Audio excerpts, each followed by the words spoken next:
Blues Spirit. Spirit Malang Raya.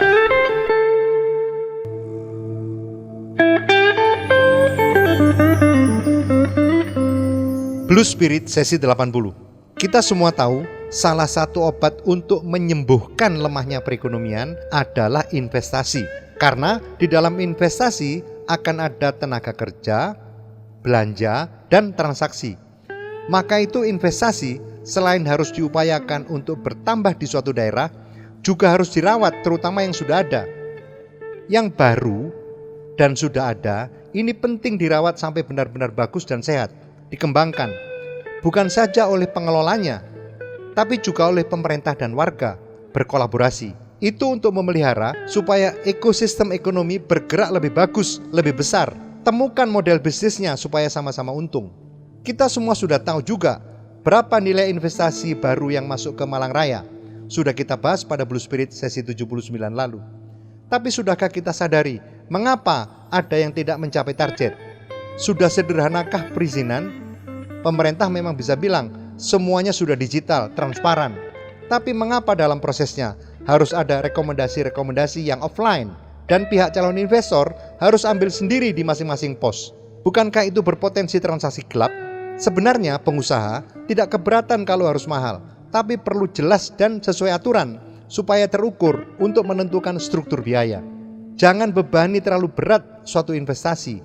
Yang ada, jangan biarkan sampai mati sendiri, sampai usahanya itu diberikan kepada investor baru yang lain lagi. Ini yang saya harap jangan sampai terjadi di Batu, kota yang investasinya sudah jauh melampaui targetnya itu. Sehubungan dengan itu, saya ingin menyampaikan kesan saya terhadap satu objek wisata di Batu yang menurut saya baru, karena baru minggu lalu saya sempat ke situ, yaitu wisata dusun kuliner. Kesan saya ini bolehlah kalau disebut studi kasus seperti yang saya bilang pada sesi 79 itu. Begini, begitu saya masuk ke objek itu, sama seperti masuk ke objek wisata manapun di Batu. Bagus, karena alamnya yang dikelilingi gunung dan bukit-bukit. Ini given dari Tuhan.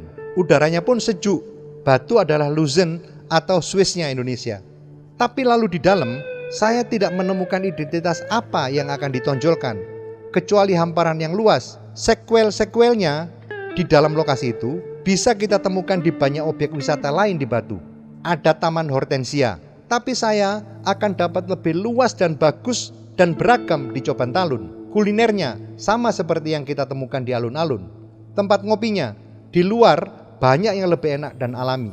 Ada rumah nuansa desa untuk kumpul di objek itu yang berada di ketinggian, tapi kurang ramah untuk umum.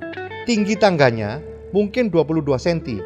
Orang bisa tersandung ketika naik atau jelungup ketika turun. Padahal arsitek Indonesia sepakat tangga yang cocok untuk orang Indonesia yang tinggi badannya antara 158 sampai 178 cm adalah 15 cm. Saya juga tidak mengerti karakter apa yang hendak diekspresikan. Padahal objek ini berada di wilayah Sumber Brantas, daerah penghasil kentang hitam maupun kentang granola, juga wortel, brokoli, dan sawi. Tadinya saya mengira akan menemukan patung kentang raksasa dan hamparan tanaman kentang yang ditata indah diselingi wortel dan sawi, juga brokoli.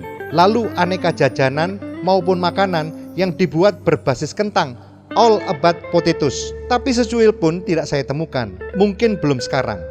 Saya percaya objek ini belum selesai. Di sana-sini masih ada yang sedang dibangun. Mudah-mudahan kelak selesai, sudah ada identitas dan karakternya yang menambah ikon baru bagi wisata di Batu. Itulah sebabnya saya menaruh harapan besar kepada pemerintah Kota Batu atau anak-anak muda yang pintar-pintar di dalam koperasi KOSAI untuk ikut memberi masukan. Jangan biarkan investasi baru layu sebelum berkembang. Saya Imawan Mazhuri, Arek Malang, founder Arema Media Group, JTV, dan beberapa media di Indonesia. Blues Spirit. Spirit memperkokoh Arek Malang, Malang Raya.